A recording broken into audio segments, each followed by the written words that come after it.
every athlete at the top of the strength game and at the top of the aesthetic physique game, they're all using it. And if you're not utilizing tempo training, you're leaving a lot on the table, both when it comes to strength and when it comes to hypertrophy. If you are proficient in the stones, that is a pretty large advantage, knowing that the stones typically are going to be the tiebreaker. It's always interesting to see how like they get affected by the things that should give them advantage, right? Like for CrossFitters, a disadvantage is more rest sometimes. Welcome to Strength Weekly, the weekly show that keeps you updated on everything from around the barbell game and the Atlas Stones game and the circus dumbbells game and the pull-up bar game. I'm probably missing something. For barbend.com, I'm David Thomas Tao, and I am joined by the incomparable, the only adjective I would use to describe him, Phil Bleckman. And before we get into our intensely packed show, packed with muscle and protein, that is, make sure you subscribe to Barbend on YouTube.com. Let's talk about the run of show. We have a number of new world champions in the Strongman game because the official Strongman Games has concluded. Laura Horvath wins the Hungarian National Weightlifting Championships in her weight category. We also talk about Russel Orhii. Remember him? He's back chomping at the bit for potentially a third world championship next year. And we're bringing you a weekly strength tip at the end of the show to maybe be more like Russell, but also maybe not because that guy is superhuman. Phil, how are you feeling today? I'm feeling great. I'm ready to talk some strongman. There was a lot of close competitions at the official Strongman Games, and it was heated all the way around. Heated. Okay, Phil, question for you. What is your favorite strongman event? I really enjoy the Atlas Stones over the stone off Atlas Stones. I like seeing athletes go head to head until they can't anymore. I think that that is really a display of strength and endurance, and I really enjoy that event. It always takes place during high stakes, and I love that kind of event. Okay, Phil, if you could go back in time and pluck anyone out from history to be a commentator for strongman events with you, who would it be? I would say, have you ever listened to JR in pro wrestling? By God, yeah. I can't believe it. It's the steel chair. Can you imagine him being like, by God, it's Brian Shaw with the Stones? That would be incredible. All right, because my answer to that is also from the world of pro wrestling. It's Randy Savage. Yeah. Yeah. Oh, yeah. Yeah, you're like just imagine that every event. It works. It works. Every event. Okay, let's talk about the official Strongman Games. Phil, when did it happen? Where did it take place? And by the way, what the heck, because this is a family-friendly show, are the official Strongman Games? So the official Strongman Games feature strongman and strongwomen competition. It took place this year, December 1st through the 3rd in Charleston, West Virginia, and it highlights all of the weight classes beyond the open. So you get women's under 64 kilograms and under 73 kilograms, 82 kilograms, and on the men's side, you get at under 80 kilograms, under 90 kilograms, you get the 105 kilogram championships as well. So we get to see the weight classes for both strongmen and strongwomen at the official Strongman Games, which is really exciting because you get to see a different kind of athlete performing strongman events. All right, so it's considered the world championships for those lighter categories. What about for the open categories, the super heavyweight athletes, if you will? Not that that's a term in strongman, but basically the unlimited weight categories. In weightlifting, we call them the super heavies, right? Or in powerlifting, the super heavies. What does this competition mean for them? Because those weight classes are actually still contested here, even though they're not considered the world championships. Yeah, so there is a men's open competition that takes place at the official Strongman Games, and that one really that particular division acts really as a qualifier for Giants Live. So this year, spoiler, Marcus Crowder, he won the men's open division, which means that he is now qualified to compete on the Giants Live circuit. And if you podium at a Giants Live event, that qualifies you for the World's Strongest Man competition, which will take place in 2024, obviously. I think something that's really interesting, too, this took place in Charleston, West Virginia. Spoiler alert, I lived there for a little bit when I was a kid. If you were ever homesick from school about 15 or so years ago and you were watching The World's Strongest Man, back then it was the Metrics World's Strongest Man, I believe, on ESPN2, The Dose. You might have seen it in Charleston, West Virginia, so a fun little fact. What are a few performances that stood out to you, Phil? So Rhiannon Lovelace continues to dominate in the under 64 kilogram category. So she won here. That's no surprise. That was expected going in. We see Andrea Thompson. She won the Masters over 40, former world's strongest woman. Very obvious and expected to see her do well here as well. Erin Murray has actually been putting up some really big results in the past year. She competed with Team USA at the World's Strongest Nation competition. She won the America's Strongest Woman contest in her weight class. Rebecca Roberts in the Women's Open, that was actually a really close competition between her and Lucy Underdown. They tied on points. And it came down to Rebecca Roberts having a better Atlas Stone performance, which functioned as the tiebreaker. It really was a lot of close competitions all the way down, all of the divisions. Mark Felix won the Masters over 50. Rano Hainla won the Masters over 40. And then Marcus Crowder, of course, he wins the Men's Open. He qualifies for Giants Live competition, and we'll likely see a lot of him in 2024. The other thing I want to point out, tiebreakers. We talked about tiebreakers, Atlas Stones. That has become, and it has been for a while, but I just want to remind folks that that's often the tiebreaker if folks are tied in points in strongman competition. Look, it's strongman. You know you're going to see stones, right? That's kind of become something that's been codified, I think, in the last 6 to 7 years. That's not necessarily weird. That's not something that's super controversial at this point, right? It goes to show you that in a sport where you can have literally anything, you might be asked to move any number of strange objects, right? It is a sport that is known for being somewhat unpredictable and odd, right? Because that's half the fun. The constant is, stones are going to be there, right? In certain competitions, you also know deadlifts might be there. You might like putting weight overhead is also going to be there, but there are always variations on that, right? Stones are always going to be there. And I think that it's neat to have a constant in a sport that also has variability, right? And I think that athletes know if they want to perform at the highest level in the sport of strongman, there's always room to improve and always reason to train your Atlas Stone loading. I agree. I think that there is something to be said that if you are proficient in the stones, that going into close competitions, that is a pretty large advantage, knowing that the stones typically are going to be the tiebreaker. It is a market event that if you can train it and be proficient in it, there are additional dividends to be had in these tight situations at the top.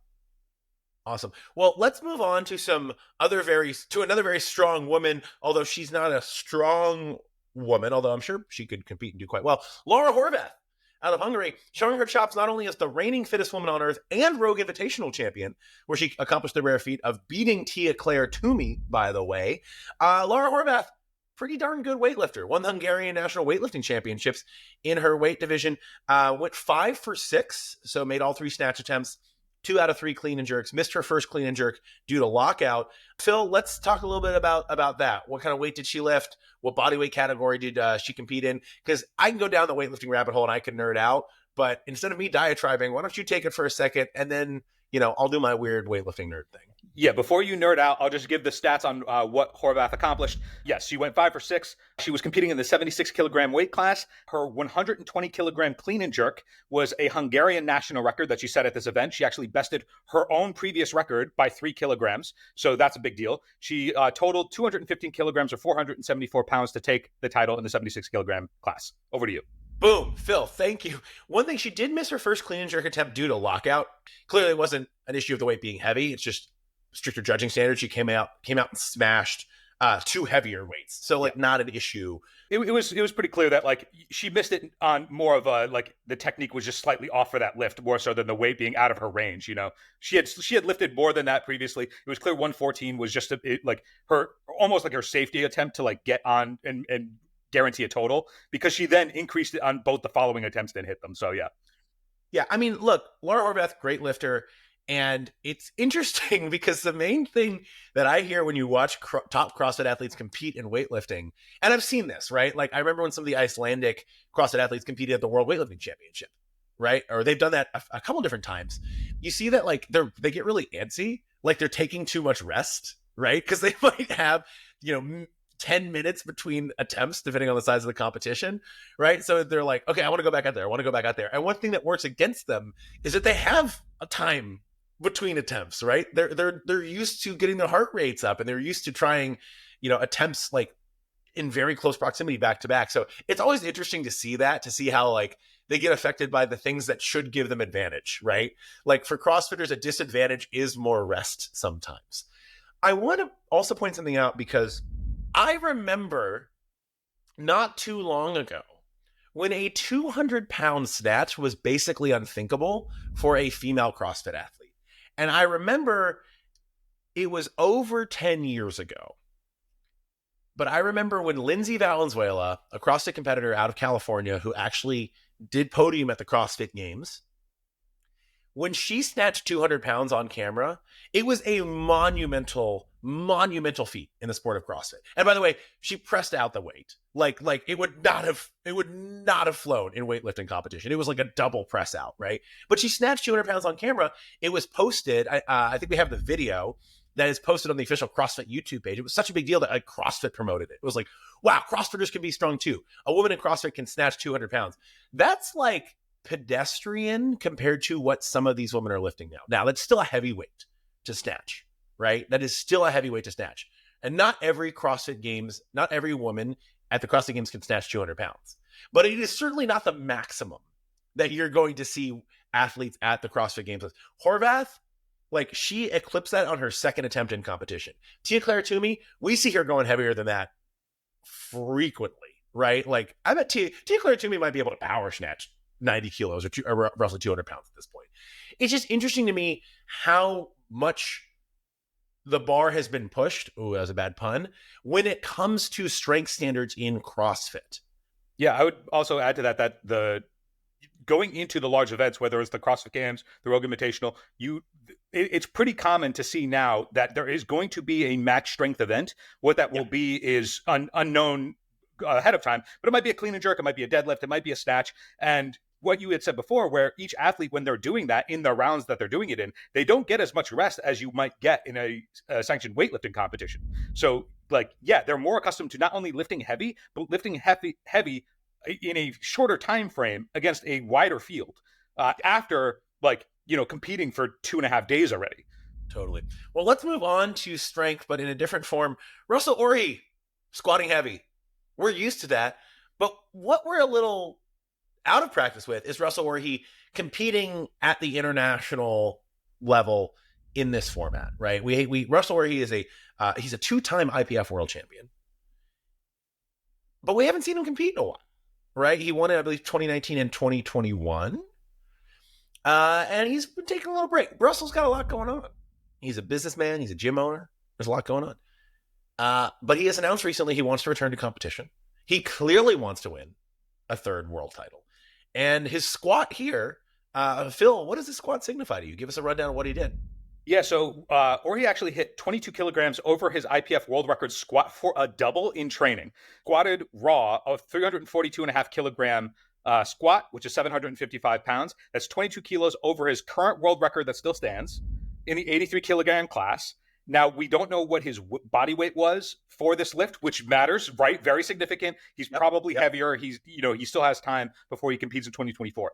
But the fact that he did this for a double is what is signifying to me that when he comes back in 2024 and competes, that he's going to still be, in my mind, the athlete to beat at 83 kilograms. And I think that this is just the market trajectory. We know he wants to compete at the World Games in 2025, where powerlifting will make its debut. So in order to get there, he has to qualify for it. The way that he does that is he competes in 2024. I fully expect that to happen. I just think he will find success in 2024 to compete in 2025. I would be surprised if that doesn't happen. So not quite the shocking underdog story here. I think it's the front runner going to prove that why he's the front runner. But this particular double is indicative to me that he's still on top of his game. And when he comes back in 2024, that we should expect impressive lifts, if not rewriting history books.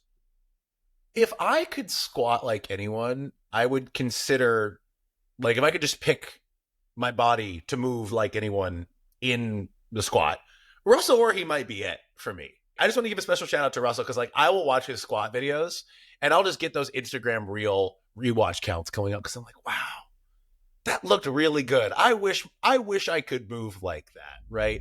It doesn't look effortless, but he looks locked in. He looks stable. And it's just kind of like an ideal squat. I don't know. It's just me fanboying a little bit, right? Shout out to Russel Orhii, also a friend of the brand, also been on the Barbell podcast. Let's talk tempo. Phil, when you hear the word tempo in strength training, what does that evoke for you? Let's do a little like verbal Rorschach image here, right? What do you think when you hear tempo? When I hear tempo these days, because my engine sucks, I just instinctively hear Metcon and freak out. But when it comes to putting a barbell in your hand, tempo I understand to be how long you take for each rep and timing each rep, whether it's 2 seconds up, 1 second down, et cetera, et cetera. And Alex Polish, who, Dr. Alex Polish, because Alex has a PhD, wrote a great article for Barbend really breaking down tempo. And I think there is a little bit of myth busting when it comes to tempo. Tempo is controlling multiple aspects of the speed of the lift in different phases of the lift. When you look at the top athletes, especially in the sport of powerlifting, virtually all of them are doing some kind of tempo training. And when you look at the top athletes in bodybuilding, virtually all of them are doing some kind of tempo-based training. And what that signifies is that to really unlock immense strength gains and also hypertrophy gains, tempo training is something that nearly every athlete, in my anecdotal experience, every athlete at the top of the strength game and at the top of the aesthetic physique game, they're all using it. What does that mean? It means that this is really important. And if you're not utilizing tempo training, you're leaving a lot on the table, both when it comes to strength and when it comes to hypertrophy. I was going to say, a lot of the recent research is showing for hypertrophy gains that training in the lengthened position for longer periods of time is a way to further promote hypertrophy effectively. So for tempo training, let's say you slow your tempo down in the lengthened portion of a rep. And if you do that over time, recent research has shown that training in the lengthened position is very good at promoting hypertrophy. So if that's what you're looking for in terms of packing on size, that's where the research is. Let's say you don't even care about packing on size. I care about packing on size. Let's say you don't care about that. Say you're a power lifter and you're not worried about packing on size. You're worried about your total, right? Tempo training is a fantastic way to identify weak points in your lifts and to work through sticking points, right? Deadlift is a great example. Some people have different sticking points. For some folks, it's off the ground, like under their shins. For some folks, it's toward the top.